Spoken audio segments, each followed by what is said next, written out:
Emma Porter pulled her scarf tightly around her neck as she approached the shimmering storefront of Silver Bloom Jewelers. The store's elegant exterior seemed to glow under the city lights, standing in stark contrast to the quiet, modest town Emma called home. Her faded wool scarf, frayed at the edges, seemed out of place among the stylish passers-by. The soft chime of the bell greeted Emma as she stepped inside, the warm golden lights reflecting off polished glass cases filled with dazzling jewelry. The staff, dressed impeccably in crisp uniforms, hovered behind the counters. But as Emma entered, the air shifted. A few employees exchanged glances, one of them smirking. "Good morning," Emma greeted softly, trying to sound confident. "I'd like to see the necklace in that corner display." A young clerk named Hannah glanced at Emma, her sharp eyes traveling from the worn scarf to the scuffed shoes. "Which one?" Hannah asked, her tone flat. "The silver one with the blue stone," Emma said, pointing carefully. Her heart fluttered with hope. It was the necklace she had been saving for, meant as a wedding gift for her granddaughter Lily. Hannah's lips twisted into a slight condescending smile. "Oh, that one? I doubt it's in your price range. It's quite expensive." Emma stiffened at the words but forced herself to stay calm. "I have the money. Could you please show it to me?"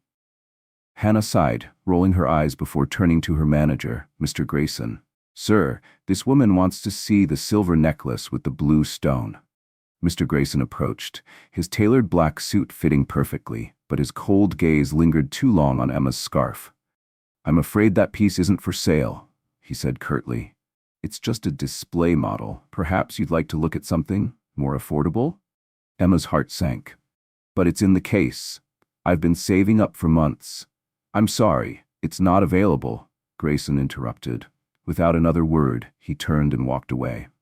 Emma stood still, the ache in her chest growing. She scanned the room, hoping another staff member might offer assistance. An older employee named Margaret met her gaze briefly but quickly looked away, pretending to rearrange jewelry. "She doesn't belong here," whispered a voice from across the counter. It was Daniel, one of the sales associates, speaking quietly to Hannah. "Look at her scarf, probably from a second-hand market." Emma's face flushed with humiliation as Hannah chuckled softly. "I bet she can't even afford the box it comes in," she whispered back. Emma heard every word. Though they spoke quietly, their words felt like daggers. She swallowed hard, forcing down the lump rising in her throat. Taking a deep breath, she stepped toward another counter. "Excuse me," she said gently, addressing another employee named Eric. Eric didn't lift his gaze from the glass he was polishing. "Yes?" "I'd like to see a necklace, please," Emma said, opening her bag to reveal a weathered envelope, her life savings, carefully gathered over the years. Eric barely glanced at it. "I'm afraid we don't carry anything that inexpensive. You might want to try some smaller shops nearby. They'd be more suitable." His words cut deep. Emma's fingers tightened around the envelope as her eyes burned with tears she refused to shed. Each coin represented sacrifice, long hours spent mending clothes and baking for neighbors. Without another word, Emma turned toward the door, her footsteps heavy. Outside, the cold wind bit at her face as she clutched her cloth bag. Emma stood still for a moment, breathing deeply to keep the tears at bay. "It's okay," she whispered to herself. "I'll come back." But no matter how she tried to brush it off, the humiliation lingered. Still, Emma thought of her granddaughter Lily, her bright smile, the joy that necklace would bring. And she knew she couldn't give up.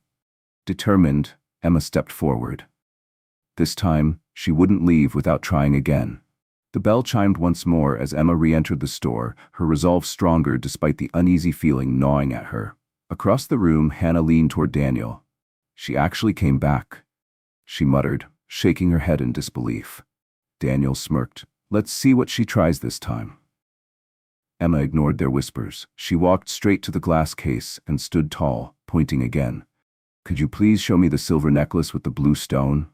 Her voice was steadier now, but her hands still trembled faintly. Hannah arched an eyebrow and crossed her arms. "Which one?" "We have a lot of silver necklaces," she replied coldly. "The one in the far right corner." Emma repeated. Hannah glanced at Eric, smirking. "Do you really think she can afford it?" Eric didn't bother to hide his amusement. "I doubt it, but let's humor her." He sauntered over to the case, but instead retrieved a plain silver chain, lacking any gemstone. Here, Eric said, holding it out lazily. This one's cheaper, more in line with what you're looking for. Emma's heart sank. She stared at the chain, disappointment washing over her. No, she said firmly. I want the one with the blue stone. Hannah laughed softly. That necklace cost $1,200. Are you sure about this? Without hesitation, Emma pulled out the envelope and held it up for them to see. I have the money, she said, her voice quivering but strong. Hannah blinked, caught off guard, then let out a loud laugh. Cash? You brought cash? Mr. Grayson, having overheard, approached with a faint smirk. I'm sorry, ma'am, we only accept card payments for purchases over $500. Emma's heart pounded. But money is money, isn't it? Grayson shrugged. I'm afraid not. Emma stood silently for a long moment before nodding. Fine, I'll go elsewhere. As she turned to leave, she heard Hannah whisper behind her. Who does she think she is? Emma stood her ground, pointing firmly at the silver necklace with the sapphire stone resting inside the glass case. The faint shimmer caught her eye, a reflection of everything she had worked for. That one, Emma repeated, her voice steady despite the cold stares. Hannah smirked, turning to Eric with a look of mock disbelief. Do you think she can actually afford it? She asked, loud enough for Emma to hear. Eric's eyes narrowed slightly as he glanced Emma up and down, taking in her simple attire. I doubt it, but let's find out, he said casually. Instead of reaching for the necklace Emma wanted, Eric retrieved a plain silver chain, holding it up with little interest. Here, this one's much cheaper, more in line with what you're looking for, Eric said, offering a half-hearted smile. Emma stared at the chain, disappointment settling deep in her chest. Her fingers tightened around the envelope in her bag. No, I want the necklace with the blue stone, Emma insisted. Hannah let out a dramatic laugh, pretending to be shocked. Really? That necklace costs $1,200. Are you sure about this? Emma didn't flinch. She reached into her bag, pulling out the worn envelope she had carefully filled over the years. Holding it up, she fixed her eyes on Hannah. I have the money, she said quietly. Hannah blinked at the envelope before breaking into laughter. Cash? You actually brought cash? Emma's hands trembled slightly, but she held the envelope higher. I've saved this my whole life to buy that necklace. Please, just show it to me. Hannah crossed her arms, shrugging with a condescending tilt of her head. We don't accept large cash payments, bank transfers or credit cards only. Honestly, I don't think you're here to buy anything. Maybe you're just here to look. Emma's heart sank, her cheeks burning with humiliation. I'm not here to browse, she said softly, her voice cracking. I want to buy that necklace. At that moment, Mr. Grayson stepped forward, his eyes glinting with amusement as he glanced at the envelope. A faint smirk tugged at the corner of his mouth. Madam, we can't sell that necklace to you, Grayson said, his tone polite but icy. That piece is reserved for our VIP clients. Emma's hands froze. VIP clients? She repeated. But it's in the display case. Why can't I buy it? Grayson's smirk deepened. Because you're not the right customer. We have other items that might suit you better. Emma's grip on the envelope tightened as frustration burned in her chest. She felt invisible, treated like she didn't matter. If you won't sell it to me, I'll take my business elsewhere, she said, turning toward the door. As Emma passed by, she caught Hannah's voice whispering behind her. Who does she think she is?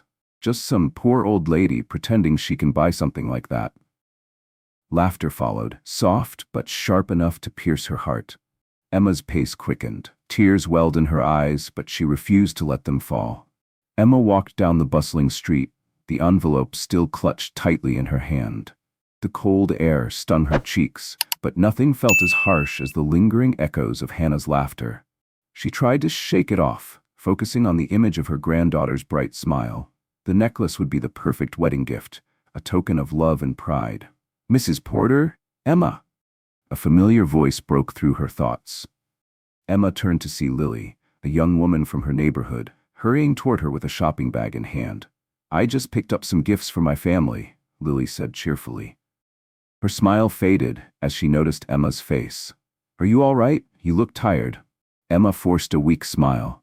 I'm fine, dear. Just came from a jewelry store. Lily's brow furrowed. A jewelry store? What happened? Emma hesitated but decided to tell her everything. The cold glances, the dismissive words, and the humiliation she had endured. Lily's hands tightened around Emma's arm, her eyes flashing with indignation. That's horrible. They have no right to treat you like that. Emma shrugged softly. It's all right, I'm used to it. Lily shook her head fiercely. You shouldn't be. You've done so much for everyone in our village. If they knew who you were, they wouldn't dare treat you like that. Emma gave a small, sad smile. It doesn't matter, Lily. I'm just an ordinary woman. But as she spoke, something stirred inside her. Lily's words planted a quiet seed of strength. Emma wasn't worthless. She had spent her life helping others, saving each penny with care. She deserved to be treated with respect. Emma decided then and there she would return to the jewelry store. But this time, she wouldn't just be a customer. She would prove them wrong. Later that afternoon, Emma stepped through the doors of Silverbloom Jewelers once more.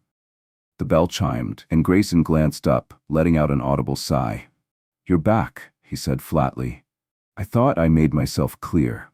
I'm not here to argue, Emma replied. I just want to purchase the necklace. Hannah, still leaning by the counter, smirked. Didn't you hear Mr. Grayson? That necklace isn't for you. I have money, Emma insisted, holding up the envelope once more. Eric chuckled from across the room.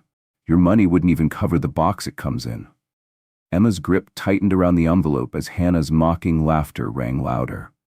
Eric chuckled beside her, their scorn fueling the humiliation that burned in Emma's chest. From across the store, a well-dressed woman approached, clearly curious about the commotion. Her designer coat shimmered slightly under the soft lighting. What's happening here? The woman asked, her sharp eyes flicking toward Emma. Hannah smirked, not bothering to lower her voice. Oh, nothing, just some old woman who thinks she can afford luxury jewelry. The woman glanced Emma up and down, then turned back to Hannah with a dry laugh. That's truly amusing.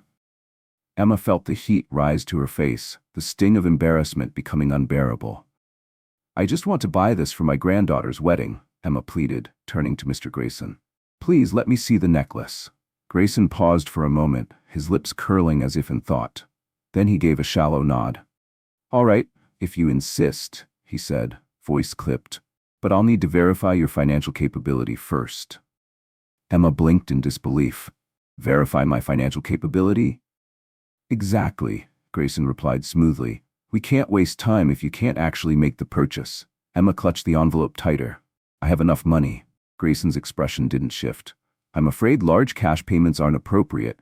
Return when you have a credit card or proper financial documentation. His words snuffed out the last flicker of hope Emma carried. Around her, other customers began whispering, some casting curious glances her way, while others openly smirked. This isn't a flea market, one man muttered under his breath. Emma felt her heart sink. She was no longer a customer. She had become a spectacle. Straightening her shoulders, she forced herself to walk calmly toward the door, though every step felt heavier than the last. As the door closed behind her, the sound of Hannah's laughter lingered, echoing in her mind like a cruel melody. Emma walked briskly down the street, tears threatening to spill. She stopped by a bench near the edge of the park, lowering herself carefully as if the weight of her experience was too much to carry. Her hands trembled, still gripping the envelope as though it might disappear. They don't even see me as a person, Emma thought, her eyes glistening. Fury simmered beneath her humiliation, igniting a faint but undeniable spark of defiance. She vowed silently that this wouldn't be the end of the matter. Are you all right, ma'am? A deep, gentle voice broke through Emma's thoughts. She looked up to see an older man standing before her, his face marked with kindness. A polished wooden cane rested in his hand, and he wore a dark overcoat that suggested quiet dignity. I'm fine, Emma said softly, attempting to compose herself.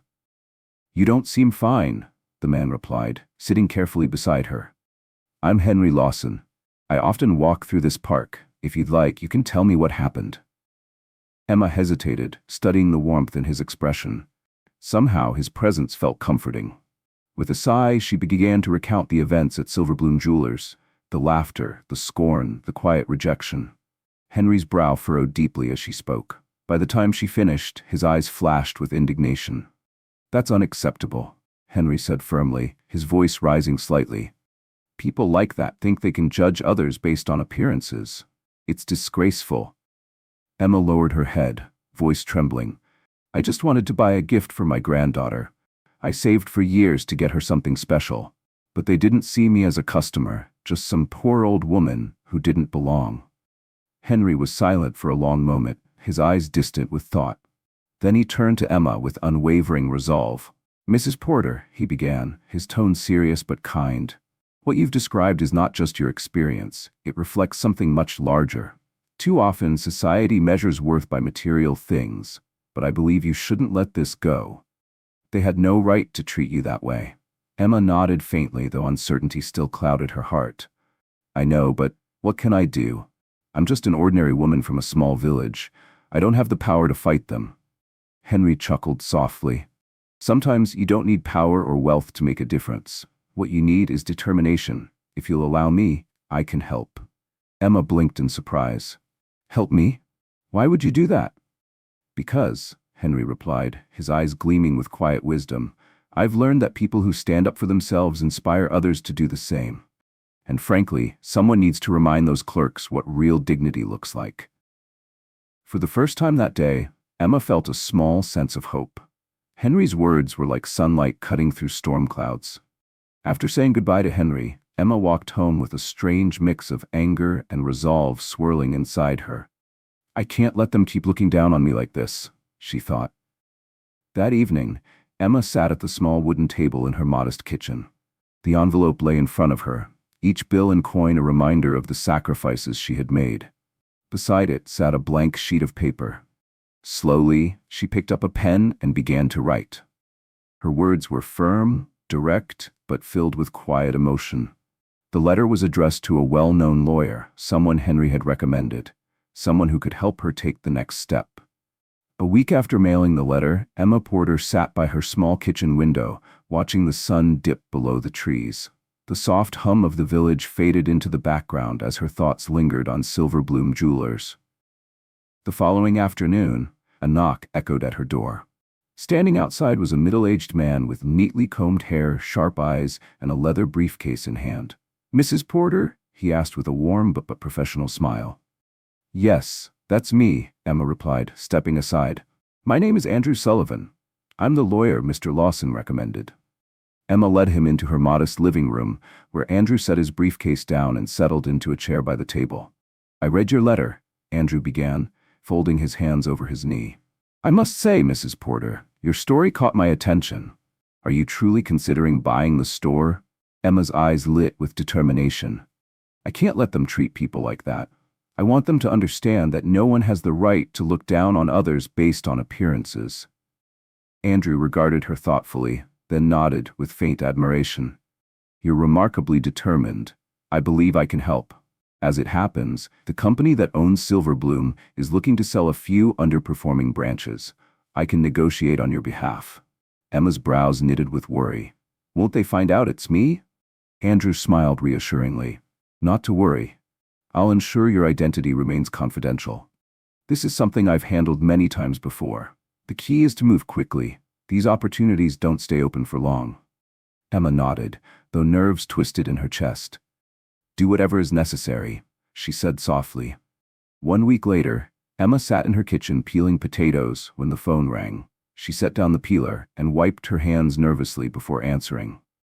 "It's done, Mrs. Porter," Andrew's voice came through clearly. "As of today, you are the new owner of Silverbloom Jewelers." Emma's hands trembled slightly as she processed his words. She stared at the wall in silence before a faint smile curved her lips. "Thank you, Andrew," she said quietly, "but I'd prefer to keep this between us, at least for now." "As you wish, Mrs. Porter. I'll ensure everything remains confidential." Emma hung up, her heart swelling with a strange blend of satisfaction and anticipation. The spark Henry Lawson had ignited was now a steady flame. The next morning, Emma stepped out of her house, the crisp autumn air brushing against her face. Instead of heading straight for the jewelry store, she decided to stop by Henry's home. Henry greeted her with his usual warm smile, ushering her inside and preparing coffee. "How are things progressing?" Henry asked, leaning forward curiously. Emma set her cup down gently. "It's done. The store is mine now." Henry's smile widened as he tapped the table lightly. "I knew you could do it. What's your next step? Will you announce it right away?" Emma shook her head. Not yet. I want to observe them for a little while longer.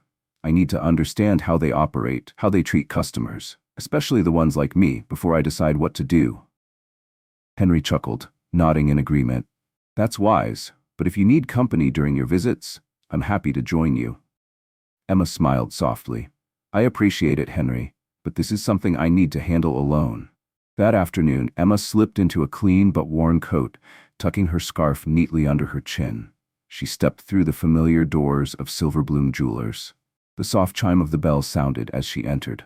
Hannah, stationed by the front counter, glanced up and muttered under her breath, "Her again." Emma said nothing, her gaze calm as she drifted toward the displays. She observed quietly as a well-dressed couple entered behind her. "Good afternoon." Hannah's tone shifted instantly to warmth and charm. Eric joined her, flashing his most pleasant smile. They eagerly introduced various pieces, inviting the couple to try on several items. Emma moved to a quieter section of the store, where Margaret, the older employee, stood behind the counter. "Excuse me," Emma said softly. "Could you show me that silver ring?" Margaret hesitated. Her eyes flicked to Emma's worn coat, but after a moment she retrieved the ring and placed it gently on the counter. "How much is it?" Emma asked, studying Margaret's face. Margaret's lips pressed together briefly. $120. Emma pretended to hesitate. "That's expensive," she murmured. From across the store, Hannah turned sharply. "If it's too expensive, maybe you should try somewhere else," she called with a smirk. Emma lifted the ring delicately, examining it under the light. She felt no anger, only quiet observation. "Thank you," Emma replied calmly. "I'm just browsing." Margaret gave her a polite nod but said little else. Later that evening, Emma met Andrew at a quiet cafe near the village square. "What's next, Mrs. Porter?" Andrew asked as he opened his notebook. Emma's expression hardened slightly. "I want to see their employee records, all of them, especially the ones who interact directly with customers." Andrew's brow lifted. "Are you planning to make changes right away?" Emma shook her head. "Not yet. I want to understand how deep this runs. People like Hannah and Eric, they aren't the only ones. I need to know if there's anyone worth keeping." Andrew smiled faintly, scribbling notes. "I must say, you're more strategic than most people I've met in your position." Emma's eyes softened, but her voice remained firm. "This isn't just about revenge, Andrew. I want Silverbloom to become a place where everyone feels welcome, no matter how they look or how much money they have." Andrew nodded, admiration glimmering in his gaze. "I'll get those records to you within the week." Emma sipped her tea quietly, staring out at the village lights twinkling beyond the window. The battle wasn't over, it was just beginning. Emma sat across from Andrew Sullivan in her small living room, the warm glow of the evening lamp casting shadows across the table. "I want every employee record," Emma said, her voice calm but sharp, "especially those working directly with customers." Andrew nodded, jotting down notes in his leather-bound planner. "I'll request them from the current management team. Do you plan to let anyone go immediately?" Emma shook her head. "Not yet. I need to see the full picture first. People like Hannah and Eric, I need to know how many other customers they've mistreated before me." Andrew's lips curved into a faint smile, admiration flickering in his eyes. "You're not just looking for revenge, Mrs. Porter. You're seeking real change." Emma's gaze hardened with determination. "Exactly. This isn't just for me. I want Silverbloom Jewelers to become a place where everyone feels respected, no matter who they are." In the days that followed, Emma kept a close eye on the store. She often stood across the street, blending in with the steady flow of people, quietly observing. It didn't take long to notice the pattern. A middle-aged woman in a plain cardigan stepped inside one afternoon. Hannah glanced at her but made no effort to approach. Eric pretended to polish the glass display, avoiding eye contact. When the woman timidly asked about the price of a bracelet, Eric replied curtly and immediately turned away, leaving her to wander unacknowledged. Emma clenched her fists by her side, but she forced herself to wait. They will face consequences, she thought.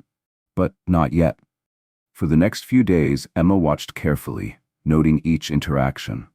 Hannah and Eric reserved their smiles for well-dressed customers, showering them with attention while brushing off those who appeared modest. However, Emma noticed something else. Margaret, the older employee, though hesitant, at least fulfilled her duties. While she wasn't overly friendly, she didn't dismiss people outright. Later that evening, Emma invited Andrew over once more. The two sat at her kitchen table, the faint scent of tea filling the air. "I'm not just looking to fire them," Emma said, voice steady. "I want them to realize that arrogance and disrespect can destroy careers. But first, I need to determine who's worth keeping and who isn't." Andrew nodded thoughtfully. "I understand. You want them to face the consequences of their actions firsthand." Emma smiled faintly. "Exactly." Andrew leaned back, tapping his pen against his notebook. "I can arrange an internal review, an anonymous staff survey to gauge who truly values the customers." "That's a good start," Emma agreed, her eyes lighting up. "But I need something more direct. I want to observe them in situations where they don't know they're being tested." Andrew's brows lifted with intrigue. "Ah, I see. A test scenario. Leave it to me." The following morning, Andrew arrived at Silverbloom Jewelers dressed modestly in a plain gray coat. His polished shoes and usual tailored suits had been replaced with worn loafers and a faded scarf. As he stepped inside, the soft chime of the doorbell drew Eric's attention. Eric glanced over, his eyes narrowing slightly. "Morning," Eric said in a flat tone. "Can I help you with something?" Andrew nodded politely. "Yes, I'd like to see the silver necklace with the sapphire in the corner case." Eric's gaze swept over Andrew, pausing on his scuffed shoes and plain jacket. A faint smirk tugged at Eric's lips. "That one's expensive," Eric said, crossing his arms. "Are you sure?" Andrew hesitated deliberately, feigning uncertainty. "I'd just like to take a look. Maybe it's within my budget." Eric sighed dramatically, unlocking the display with little enthusiasm. He lifted the necklace, but held it in his own hand, keeping it just out of Andrew's reach. "This piece is $1,200, Eric said, raising an eyebrow. "Do you have that kind of money?" Andrew remained composed. "I can pay by credit card." Eric's smirk grew. "Before we continue, we'll need to verify your financial capacity. You understand, right?" Andrew's smile didn't waver, though inside he felt the same quiet anger Emma had described. From across the room, Hannah leaned toward Daniel, whispering, "He looks like he just walked in off the street, probably wasting our time." Daniel chuckled. "Why do they even bother coming here?" Andrew offered a polite nod and left without another word. Later that evening, Andrew met Emma at her home, recounting the experience. "It happened just as you described," Andrew said, shaking his head. "They dismissed me the second they saw how I was dressed." Emma sighed, disappointment evident in her eyes. "But this gives us the proof we need," Andrew continued. "We'll need a few more scenarios to build a complete case." The next day, Emma called upon an old friend, Diana Hayes, a retired schoolteacher who carried herself with quiet grace but dressed modestly. Diana arrived at Silverbloom Jewelers that afternoon, wearing a knitted sweater and carrying a worn leather purse. Her warm smile greeted Hannah, but Hannah didn't return it. "Excuse me," Diana said kindly, stepping toward the display. "I'd like to see some silver rings, if you don't mind." Hannah barely concealed her irritation. She nudged Margaret. "Margaret, can you handle her? I'm busy." Without waiting for an answer, Hannah walked away, leaving Diana standing awkwardly at the counter. Margaret sighed but stepped forward. Though her tone lacked enthusiasm, she carefully retrieved a few rings. "This one is $80, Margaret said quietly. Diana smiled warmly. "Thank you. I'll think about it." As Diana left the store, Hannah whispered to Daniel, "I bet she just wanted to window shop. No way she could afford even that." That evening, Diana sat with Emma over tea, describing her experience in detail. Emma took it all in, quietly building her case. Each incident, each smirk and dismissive glance added fuel to the fire burning quietly inside her. Soon they would know. Diana Hayes, the retired schoolteacher, carefully examined the silver rings as Margaret retrieved them from the glass case. Margaret's expression remained neutral, her tone devoid of warmth but not outright hostile. "This one is $80, Margaret said plainly, holding up a simple but elegant design. Diana smiled politely. "Thank you. I'll think about it." As Diana turned to leave, Hannah's loud, mocking laugh rang through the store. She leaned toward Daniel, her voice just loud enough for Diana to overhear. "She definitely can't afford anything. She's just here to kill time," Hannah whispered, smirking. Daniel chuckled in response. "Some people love to pretend. Later that evening, Emma sat at her kitchen table with Andrew Sullivan, reading through the detailed reports he and Diana had compiled. Every dismissive word, every sneer, was laid out in black and white. Emma's hands trembled slightly, not from sadness but from fury. She set the papers down carefully and exhaled deeply. "These people don't deserve to represent this store," Emma muttered.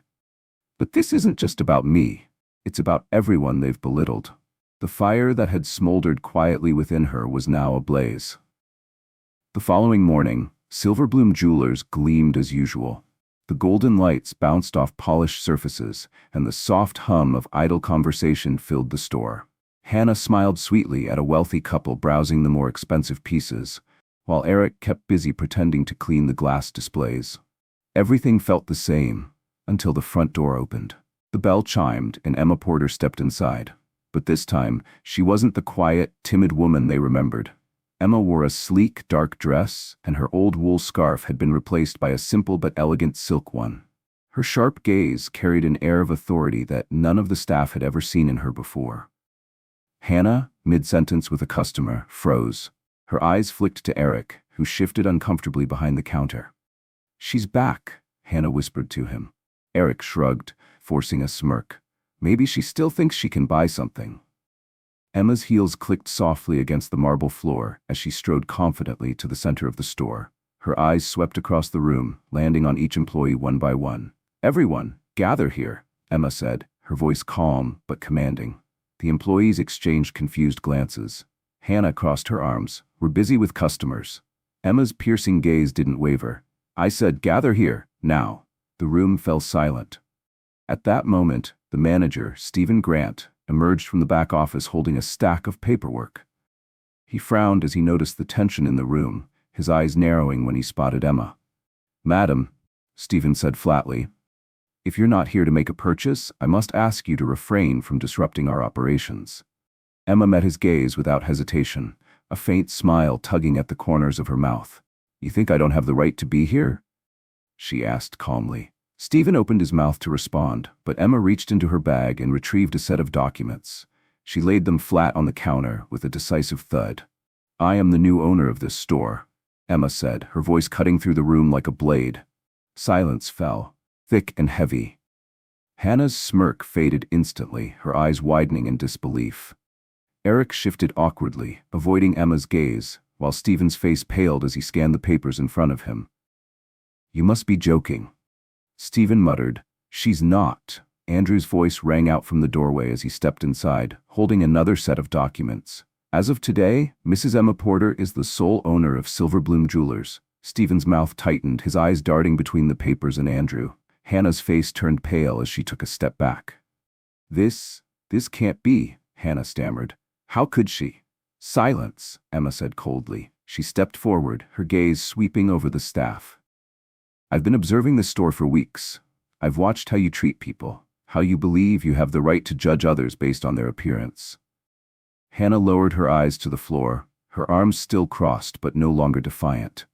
Eric glanced nervously toward the exit, as if contemplating slipping away. Only Margaret remained still, her expression contemplative but calm.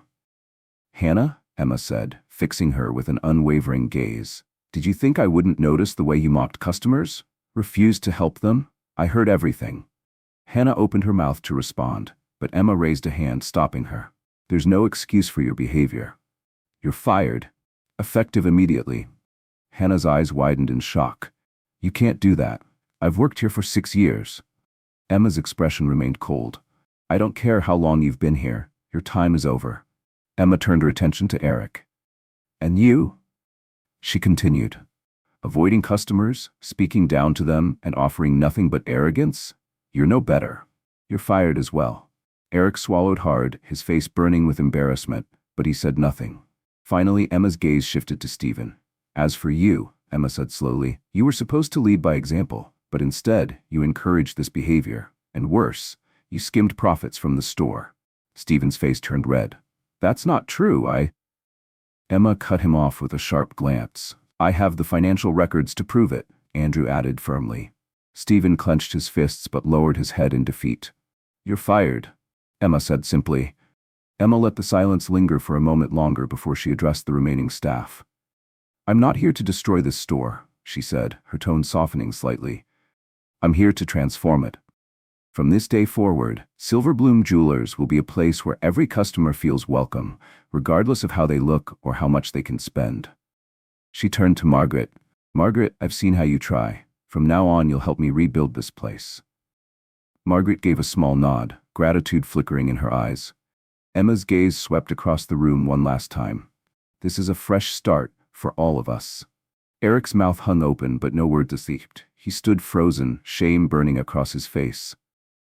Emma's gaze shifted to Grayson, the manager who had watched it all unfold without lifting a finger. And you, Emma said sharply, the one who was supposed to set an example.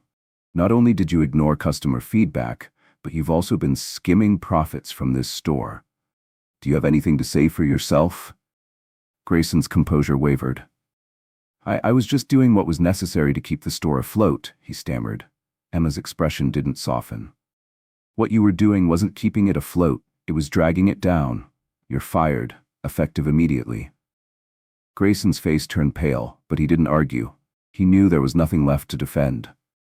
Emma turned to the remaining employees, their eyes wide with uncertainty. I'm not here to tear this place apart, Emma said, her voice calm but firm. I'm here to transform it. From now on, Silverbloom Jewelers will be a place where everyone is treated with respect, no matter who they are, how they dress, or how much they spend. Her gaze swept across the staff. If any of you disagree with this vision, you're free to leave now. Silence gripped the store like a heavy blanket. After a long pause, Margaret, the older employee, stepped forward and nodded. I'll stay. I've always believed customers deserve better. Emma's stern expression softened into a faint smile. Thank you, Margaret. I trust you to help rebuild this place. Emma turned to leave but paused by the door, casting one final glance at the remaining staff. This is a chance for a fresh start. I hope you won't disappoint me. With that, she stepped out into the cool afternoon air, leaving behind a store filled with stunned faces. The next morning, Emma gathered the remaining employees in the small office behind the store. The room felt thick with tension, but there was also a sense of anticipation. Margaret sat at the front, her hands folded neatly on her lap. A few younger employees, including Lily Harris, who handled inventory, and Ethan Blake, who assisted with bookkeeping, watched Emma curiously. Emma took a seat at the head of the table, her gaze steady. I've been observing all of you over the past few weeks, Emma began, her tone even but resolute. I know who among you has worked diligently and who hasn't fulfilled their responsibilities. Those who disrespected our customers have been dismissed, but for those of you who remain, I believe in your potential. She turned to Margaret. Margaret, I know enthusiasm hasn't always come naturally, but I've seen you step up when others wouldn't. You helped customers even if it wasn't easy. Starting today, you'll be responsible for training new hires. With your experience and patience, I trust you'll guide them in the right direction. Margaret's eyes widened slightly in surprise, but she smiled with quiet gratitude. Thank you, Mrs. Porter. I'll do my best. Emma shifted her attention to Lily, the young woman who had worked behind the scenes, often unnoticed. Lily, I know you don't interact with customers much, but your attention to detail has kept our inventory flawless. From today, I want you to oversee all inventory management. Lily's cheeks flushed as she nodded. I'll make sure everything's in order. Thank you for trusting me. Finally, Emma faced Ethan. Ethan, I need someone driven to take charge of this store's daily operations. You've been reliable and organized. Are you ready to take on more responsibility? Ethan straightened in his chair, a spark of determination in his eyes. Yes, ma'am. I'd be honored. Emma nodded, satisfied. Good. I know you won't let me down. After appointing the new leadership roles, Emma stood and held up a sign she had prepared the night before. Written in bold, simple letters, it read, Respect every customer, regardless of appearance, age, or wealth. This is the principle that will guide everything we do from now on, Emma said, her voice strong and unwavering. Anyone who walks through those doors will feel valued, whether they make a purchase or not. If you cannot commit to this standard, you have no place on our team. Margaret gave a firm nod. Lily and Ethan echoed the sentiment, standing a little taller. Emma felt the faintest glimmer of hope flicker in her chest. But Emma knew that keeping the current staff wasn't enough. She needed fresh energy, people who shared her vision for the store. Ethan, Emma said, turning to him, start posting job listings online and at local training schools. I want people with a positive attitude and a passion for customer service. Within days, applications began pouring in. Emma carefully reviewed each one, searching for individuals who not only had experience but possessed warmth and humility. The interviews took place in the same small office, with Emma, Margaret, and Ethan sitting across from each candidate. One of the first to stand out was Daniel Clark, a young man with a background in luxury hotels. "Tell me, Daniel," Emma asked, watching him closely, "why do you want to work here?" Daniel smiled confidently but with sincerity. "I believe every customer deserves to feel important. In my previous job, I learned that listening is just as important as selling. I want to bring that here." Emma exchanged a glance with Margaret, who nodded approvingly. "I think you'll fit in well here," Emma said, jotting down his name. Another standout was Maya Lopez, whose warm smile brightened the room the moment she stepped in. "What draws you to this position, Maya?" Emma inquired. Maya's eyes sparkled. "I love creating positive experiences for people. A simple smile can turn someone's day around. I want to be part of that." Emma couldn't help but smile in return. "You're hired," she said without hesitation. By the end of the week, Emma had assembled a new team, young, eager, and ready to redefine Silverbloom Jewelers. As she stood in front of her staff for the first time, Emma's heart swelled with hope. "We're not just selling jewelry," she told them. "We're creating experiences, memories, and trust. Let's make this store a place people remember for the right reasons." Applause followed, and for the first time in years, Emma felt that Silverbloom Jewelers was finally becoming something more. Emma Porter sat across from a young man named Lucas Reed during one of the final interviews. His polished demeanor and calm, confident tone hinted at years of experience working in luxury hotels. "Tell me, Lucas," Emma asked, her sharp gaze meeting his. "Why do you want to work here?" Lucas smiled warmly. "I believe every customer deserves to feel valued. In my previous role, I learned that genuine care and attention can transform a simple transaction into a lasting relationship. I'd like to bring that to this store." Emma gave a small nod of approval. "I'll consider it." The next interview introduced Maya Bennett, a vibrant woman with bright eyes and an ever-present smile. "Maya, why do you want to join Silverbloom Jewelers?" Emma inquired. Maya's eyes sparkled. "I believe a simple smile can change someone's entire day. I want to create positive experiences for every person who walks through these doors." Emma didn't hesitate. "You're hired." By the end of the week, Emma had assembled a team that was not only experienced but filled with energy and empathy. On Monday morning, Emma stood before the combined staff, both old and new. Margaret sat at the front, while Ethan and Lily observed attentively. Lucas and Maya stood nearby, mingling with the rest of the fresh recruits. Emma's eyes scanned the room, gleaming with hope. "We're here not just to sell jewelry," she began, her voice calm but firm. "We're here to create moments, memories that matter. Every person who walks through our doors should feel welcomed and respected. Let's work together to make Silverbloom Jewelers a beacon of kindness and professionalism." Applause rippled through the room, filling the space with new energy. Emma felt the winds of change sweeping through the store. Under Emma's leadership, Silverbloom Jewelers began to transform day by day. Emma not only restructured the team, but redefined the store's values from the ground up.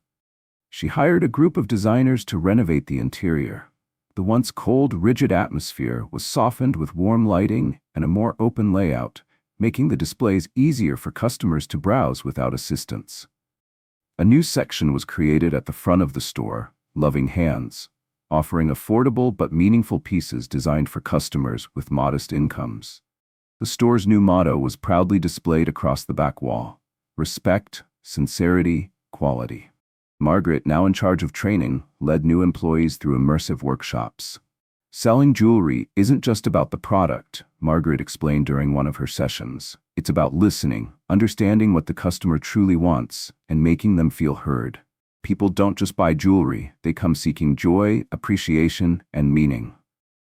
Maya, with her natural warmth, absorbed every word. One afternoon, an elderly woman in simple clothing stepped into the store, her hesitant demeanor suggesting she felt out of place. Maya approached immediately, her smile bright. "Good morning, ma'am. How can I assist you today?" The woman's voice trembled slightly. "I just wanted to look at a bracelet for my granddaughter, but I'm not sure I can afford one." Maya's expression softened. "Don't worry, ma'am. Let me show you some beautiful options. We have something for everyone." She gently guided the woman to the loving hands section. Half an hour later, the woman left with a delicate silver bracelet and a radiant smile. The story spread quickly within the community, signaling that Silver Bloom Jewelers was no longer the cold, dismissive place it once had been. Emma knew she needed to amplify this message. She organized a small press event at the store, inviting local journalists to witness the transformation firsthand. During the conference, Emma stood confidently in front of the cameras. "I started this journey because of a simple truth," Emma said. "No matter who you are, no matter how much money you have, you deserve respect. Silver Bloom Jewelers isn't just about selling jewelry. We stand for sincerity, kindness, and the belief that everyone deserves to feel special." Her words resonated deeply, quickly spreading across news outlets and social media. Emma's story became a symbol of resilience, one that challenged the status quo in the service industry. But Emma didn't stop there.